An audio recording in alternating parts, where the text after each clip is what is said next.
Pregnancy অবস্থায় বিভিন্ন ধরনের সিম্পটমস এবং লক্ষণ দেখে কি আসলেই বোঝা যায় কি ধরনের বাচ্চা হতে পারে আপনার? ছেলে হবে কিংবা মেয়ে হবে এটা কি অবশ্যই বোঝা যায়? এটা কত পার্সেন্ট সিওর হতে পারে? আমার বেলায় এই সিম্পটমস গুলো কি আ সিম্পটমস গুলোর যে রেজাল্টটা কি ঠিক ছিল কিনা? আসলে কি এই সিম্পটমস গুলো সত্য কিনা? এটা দ্বারা কি সিওর হওয়া যায় কিনা? পুরা ব্যাপারটাই আজকে আপনাদের মাঝে ক্লিয়ার করব। হ্যালো ভিউয়ার্স, আসসালামু আলাইকুম। Welcome back to my channel. তো ভিউয়ার্স, ভিডিওটি শুরু থেকে শেষ পর্যন্ত দেখে নেবেন। তো শুরুতেই একটি কথা বলি আপনাদের সাথে, আপনারা যদি আমার ফেসবুক পেজের সাথে এড হতে চান তাহলে অবশ্যই আমি ডেসক্রিপশন বক্সে লিংক দিয়ে দেবো। সেখানে গিয়ে কিন্তু ফলো দিয়ে আসবেন আমার পেজে। আমি কিন্তু আপনাদের জন্য অনেক সুন্দর, সুন্দর কনটেন্ট সেখানে তৈরি করে থাকি। আমি হাতে বানানো চুড়িগুলা আপনাদের সাথে শেয়ার করব সেখানে। আরো বিভিন্ন, বিভিন্ন মজাদার, মজাদার কনটেন্ট সেখানে শেয়ার করে থাকি। আর যদি চান আপনারা আমার ফেসবুকের সাথে ফ্রেন্ড রিকোয়েস্ট করতে আমার পার্সোনাল ফেসবুক আইডির সাথে, সেটার লিংক আমি দিয়ে দেবো, আমাকে ফ্রেন্ড রিকোয়েস্ট পাঠাতে পারেন। ঠিক আছে? ওকে, ধন্যবাদ। তাহলে আজকে শুরু করি। আচ্ছা, এই ধরনের যে সিম্পটমস, লক্ষণ এটা দেখে কি আসলে বোঝা যায়? আমি যেটা মনে করি আমার বেলায় আমি যেটা পেয়েছি। তো আগের যুগের মানুষরা যারা আমাদের দাদিরা নানিরা ছিল তারা কিন্তু এরকম আমাদের মতো কিন্তু বারবার আলট্রাসোনোগ্রাফি করায়নি। তারা কিন্তু এরকম সিম্পটমস দেখে লক্ষণ দেখেই বলে দিতে পারতো আসলে কি বাবু হবে। আর সেটা কিন্তু হতো। তো আমি কিন্তু অনেক দাদাদের মুখেই শুনেছি কিছু, কিছু লক্ষণ যে ছেলের বেলা বা মেয়ের বেলা কেমন হতে পারে সেটা কিন্তু আমার বেলায় ছিল। যেমন ধরেন অনেকের মুখে শুনেছি যে ছেলে বাবু হলে বমির পরিমাণটা কম থাকে, মর্নিং সিকনেস আমরা যেটা বলি, আর মানে মাথা ঘোরানো, গন্ধ গন্ধ টাইপের যে ব্যাপারটা, এই যে বিষয়টা কম থাকে। 100% শিওর আমি যেটা বলবো আমার বেলায়, আমার ছেলের বেলায় কিন্তু এটা একদমই ছিল না। মাঝে, মাঝে হুটহাট করে একটু বমি হতো আর সেটাও তো আমার খাবারের জন্য, যে আমি মানে ভুলভাল খাবার খেতাম, বাইরের খাবার খেতাম, ফাস্ট ফুড টাইপের খাবার খেতাম। তার জন্য কিন্তু আমার এই সমস্যাটা হতো। তাছাড়া কিন্তু হতো না। আর আমার মেয়ের বেলায় কিন্তু প্রচুর পরিমাণে বমি ছিল, মর্নিং সিকনেস ছিল। তো এটা কিন্তু আমি 100% সিওর দিয়েছি। তারপর ধরেন আমাদের মুরুব্বিদের মুখে শুনেছি যে ছেলে বাবু হলে শরীরের বিভিন্ন জায়গায় কালো হয়ে যায়। হ্যাঁ, এটাও আমি বলব 100% সিওর। আমার মেয়ের বেলায় আমি প্রচুর পরিমাণে সুন্দর হয়ে গিয়েছিলাম। শরীরে কোথাও কালো হয়নি। শরীরটা খুব গুলুমুলু টাইপের হয়ে গিয়েছিল। সুন্দর দেখাচ্ছিল। কিন্তু আমার ছেলের বেলায় আমি প্রচুর পরিমাণে কালো হয়ে গেছিলাম। আর আমার কিছু, কিছু জায়গা, কিছু, কিছু নির্দিষ্ট স্থান এতটা পরিমাণে কালো হয়েছে, আজকে আমার বাবুর বয়স ৫ মাস রানিং চলতেছে। এখন পর্যন্ত আমার সেই কালো দাগগুলো ঠিকমতো উঠতেছে না।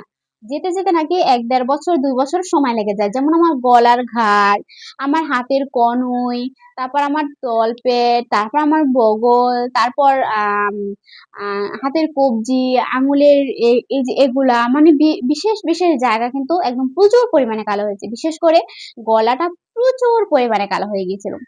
তো এটাও কিন্তু আমি একদম মেনে নিয়েছি। আর আমি অনেকের কাছে এই জিনিসটা দেখেছি। তারপর বলি লিনিয়া নিগ্রা পেটের যে রেখা, এটা যদি বেশি পরিমাণে কালো থাকে এবং সোজা থাকে তাহলে নাকি ছেলে হয়। তো এটার বেলায় আমি এইটা শিওর দেবো যে আমি যেটা ফিল করেছি, আসলে এই যে লিনিয়ার নিগ্রাটা স্টেট বা বেকার যে বিষয়টা এটা আপনার প্রেগনেন্সি আগ থেকেই থাকে। আর দেখা যায় ওটা তখন দেখা যায় না। পেট বড় হওয়ার জন্য পরে ওটা দেখা যায়। আর এই লিনিয়ার নিগ্রাটা কিন্তু সবারই পেটের যে স্টেট লাইনটা ছেলে মেয়ে সবার উভয়েরই আছে। তো দেখা যায় প্রেগনেন্সির সময় ওইটা বেশি পরিমাণে দেখায়। কিন্তু আমি এইটা শিওর যে ছেলে বাবু হলে ওই লিনিয়ার নিগ্রাটা স্ট্রেট লাইনটা প্রচুর পরিমাণে কালো হয়। আমার বেলাও কালো হয়েছিল কিন্তু প্রচুর পরিমাণে বলবো না। মেয়ের সময় যেরকম ছিল মানে মেয়ের সময় বোঝাই যায়নি যে আমার পেটে কোনো রেখা আছে। কিন্তু ছেলের বেলায় কিন্তু এটা কালো ছিল। মানে এটা দেখা যাইত যে হ্যাঁ, এটা কালো হইছে। এরকম কিন্তু আমি পাইছি। তো অনেকেই কিন্তু আসলে এই যে লক্ষণগুলা বা সিম্পটমস গুলা মানে বলে যেগুলো ভুয়া, মিথ্যা। কিন্তু হ্যাঁ, সবকিছু মিললে মানে মিলবে না। কিন্তু কিছু, কিছু জিনিস আছে যেগুলো দ্বারা কিন্তু আসলে বোঝা যায় যে ছেলে হবে নাকি মেয়ে হবে। এটা কিন্তু আসলে সিওর। কিন্তু আসলে সিওর মানে 100% সিওর হওয়া যাবে না। কারণ দেখা যায় অনেকের ক্ষেত্রে আবার আলাদা হতেই পারে, খুব কম। কিন্তু বেশিটাই কিন্তু ফলে যায়। আবার যে পেটের আকারের যে বিষয়টা, অনেকেই বলে যে ছেলে বাবু হলে পেটটা খাড়া টাইপের হয়ে থাকে। আর মেয়ে-বউ হলে পেটটা গোলাকার চ্যাপ্টা টাইপের হয়ে থাকে। পুরা শরীর অব্দি একটা পেট থাকে। তো এটাও কিন্তু আমার বেলায় মিলে গেছে। পেটটা খাড়া টাইপেরই ছিল। আ আর মেয়ের বেলায় কিন্তু একদম গোল টাইপের ছিল। এই আরকি। তো এরকমের বিশেষ কিছু symptoms বা লক্ষণ আছে যেগুলো যে আমাদের আ আ দাদি-নানিদের মুখে শুনছিলাম, আসলে কিন্তু সেগুলো কিন্তু মিলে গিয়েছিল। তো আপনারা চাইলে এই আমার চ্যানেলটিতে কিন্তু আমার এই ধরনের যে symptoms গুলো আছে, প্লেলিস্ট আকারে কিন্তু দেওয়া আছে। আপনারা চাইলে সেখান থেকে বেছে নিয়ে দেখতে পারেন, যেটা আপনাদের পছন্দ হয়। আমি কিন্তু আল্লাহর রহমতে আমার নিজের ব্যক্তিগত যে ছেলে-মেয়ে হবার symptoms বা লক্ষণগুলো আছে, সেগুলি আপনাদের মাঝে প্রচার করে থাকি বা শেয়ার করে থাকি। তো তাছাড়া কিন্তু আমি এটা আ আ অন্য কারোটা শেয়ার করি না। এখন দেখা যায় আপনার প্রেগন্যান্সির সাথে আমার প্রেগন্যান্সিটা নাও মিলতে পারে। তো আপনার বাবুর জেন্ডার আলাদাও হতে পারে। তো এটা আসলে বলা যাবে না, সবার ক্ষেত্রে এক হবে না। তো আমি এটা আগে সবসময় সব ভিডিওতেই বলে থাকি। আপনার হরমোনের পরিবর্তন একরকম হতে পারে, আমারটা একরকম হতে পারে। তো প্রেগন্যান্সির সিম্পটমস একরকম হলেও বেবি জেন্ডার আলাদা হতেই পারে। এটা কিন্তু স্বাভাবিক। কিন্তু কিছু ক্ষেত্রে কিন্তু অনেকটাই মিলে যায়। আমার এই চ্যানেলে অনেক ভিডিওতে কিন্তু অনেক আপুদের কমেন্ট আছে যে আমার সাথে তাদের symptoms অনেকটাই মিলে যায়। তারপরও ডক্টর বলে মেয়ে হবে। এটাই স্বাভাবিক, হতেই পারে। আসলে মানে অতটা বলা যায় না। কিন্তু অনেকের ক্ষেত্রে কিন্তু আসলেই মিলে যায়। তো ভিউয়ার্স, আপনারা যদি মনে করেন আমার এই চ্যানেলের যে ভিডিওগুলো আপনাদের কাছে খুব ভালো লাগে, মানে আপনারা কিছু শিখতে পারছেন বা জানতে পারছেন, প্লিজ দয়া করে আমার চ্যানেলটি সাবস্ক্রাইব করে আমার সাথে থাকবেন। আমার ভিডিওতে একটি লাইক দেবেন, শেয়ার করবেন। আর আমি সবসময় আমার ব্যক্তিগত কিছুই আপনাদের মাঝে শেয়ার করে থাকি। আ যারা আপনারা আমার রেগুলার ভিউয়ার্স আছেন তারা কিন্তু অবশ্যই এটা জানেন যে আমি আমার ব্যক্তিগত সবকিছু আপনাদের মাঝে শেয়ার করে থাকি।